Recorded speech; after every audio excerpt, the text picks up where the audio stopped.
Halo teman-teman semua, perkenalkan nama saya Citra Oktana Dawulo dengan NIM 1120230006, Prodi Sarjana Gizi, dosen pengampu Ibu Pemarida Simbolon SKM MKes. Baik, di sini saya akan membahas tentang menganalisa statistik parametrik dalam bidang kesehatan. Baik, di sini kita akan membahas apa itu one-way ANOVA. ANOVA yang digunakan ketika terdapat satu variabel bebas kategori, satu variabel terikat angka. Contoh, 3 jenis diet pengaruhnya pada penurunan berat badan.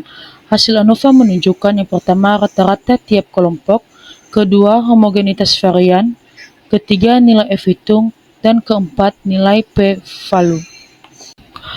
Setelah itu kita akan membahas cara data ANOVA. Data harus memenuhi yang pertama, bebas antar sampel atau independen, kedua, berdistribusi normal, dan ketiga, variansi homogen atau hasil event test besar dari 0,05.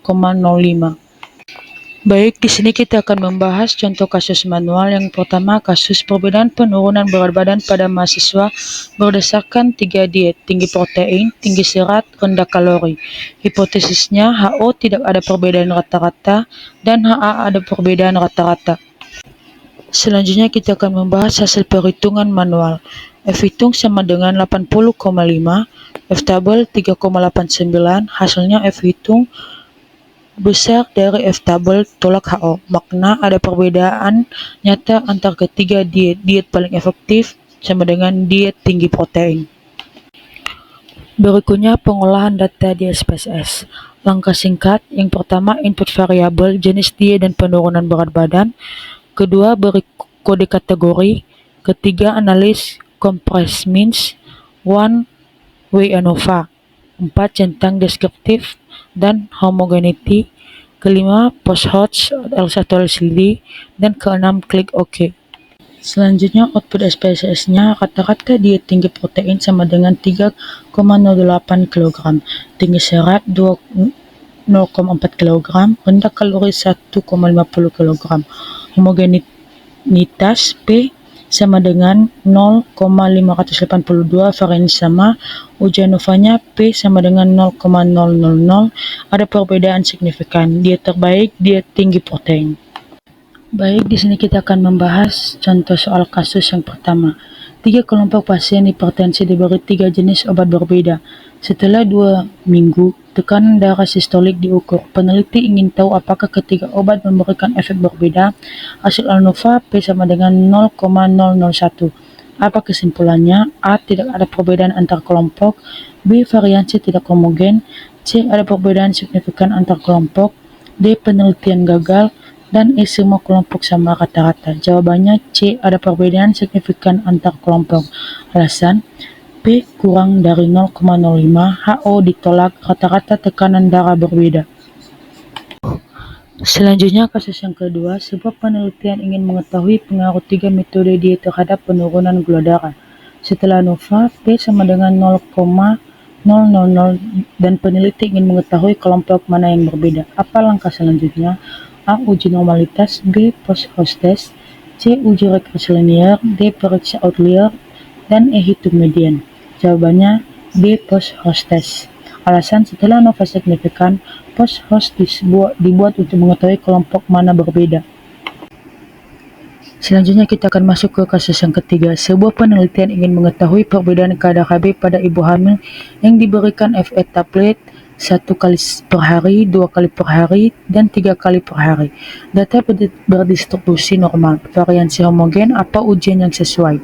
A. ANOVA 1 jalur, B. Regresi, C. Pearity test, D. Fisher-Ekstad, E.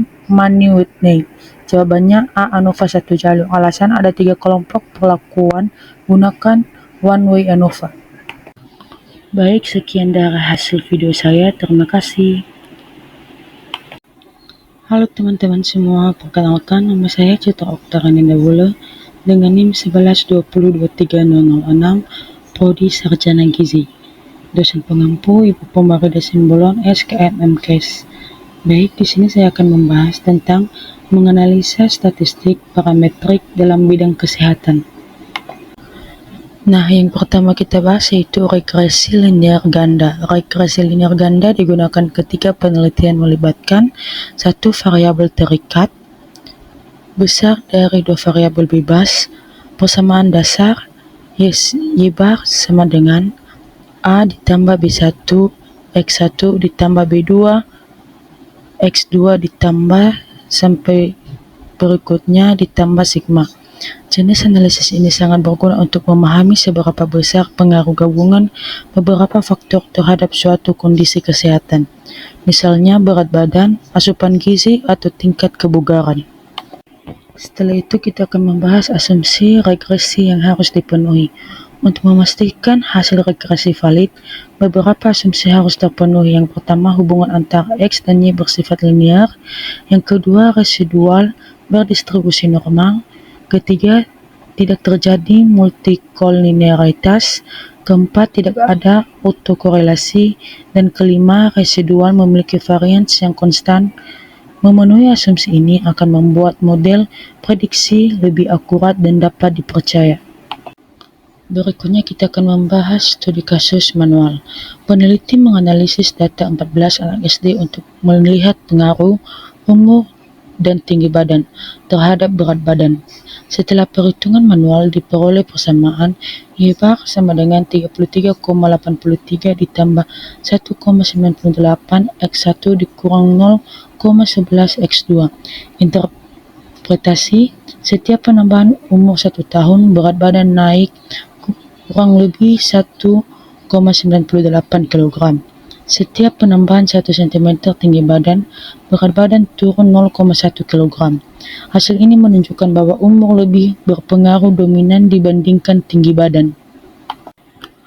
Hasil statistik manual, R sama dengan 0,90 hubungan sangat kuat, R kuadrat sama dengan 81%, model mampu menjelaskan 81% variasi berat badan. F hitung sama dengan 23,45, berat dari F tabel 3,98, model signifikan. Artinya, gabungan umur dan tinggi badan berpengaruh signifikan terhadap berat badan. Analisis menggunakan SPSS. SPSS memberikan hasil yang lebih lengkap dan presisi. R sama dengan 0,909, R kuadrat sama dengan 0,826, uji Vex signifikan, P sama dengan 0,000, uji T, umur signifikan pengaruh positif, tinggi signifikan pengaruh negatif, Durbin Watson 1,420, tidak ada autokorelasi. FIF sama dengan 6,271, terdapat multikolinearitas sedang. Hasil SPSS memperkuat kesimpulan perhitungan manual. Untuk latihan kasusnya, variabel penelitian durasi olahraga, asupan kalori harian, tinggi kebugaran.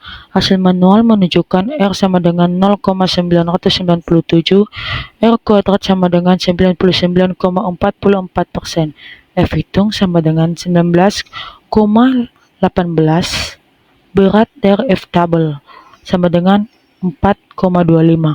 Model sangat kuat menjelaskan pengaruh variabel terhadap kebugaran.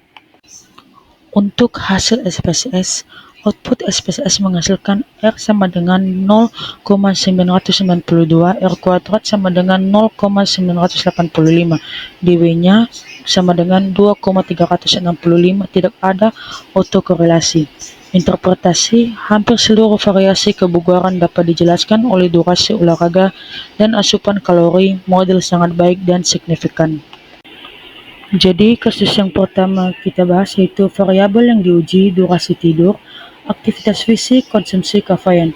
Uji F memperoleh F hitung sama dengan 15,8 dan F tabel sama dengan 3,2. Apa kesimpulannya? A. Ketiga variabel bebas tidak signifikan. B. Semua variabel bebas secara simultan signifikan. C. Variabel dependen tidak layak. D. Model regresi tidak valid. E. Hanya satu variabel yang signifikan. Jawabannya B. Alasan, karena F hitung besar dari F tabel. Model signifikan secara simultan. Selanjutnya, kasus yang kedua, output SPSS menunjukkan Durbin Watson sama dengan 1,03. Bagaimana interpretasinya? A. Tidak terjadi autokorelasi. B. Autokorelasi negatif. C. Ada potensi autokorelasi positif. D. Model sempurna. E. Tidak ada masalah multikolinialitas. Jawabannya C. Alasan DW mendekati 1 mengarah pada autokorelasi positif. Selanjutnya kasus yang ketiga, pada scatter plot residual titik-titik menyebar acak di sekitar garis nol tanpa pola tertentu. Apa artinya? A. Ada heteroskedastisitas. B. Ada masalah model. C. Asumsi homoskedasitas terpenuhi. D. Asumsi linearitas tidak terpenuhi. Dan E. Data tidak normal. Jawabannya C. Alasan penyebaran acak residual, homoskedasitas terpenuhi, dan modelnya baik. Baik semuanya, sekian dari hasil video saya. Terima kasih.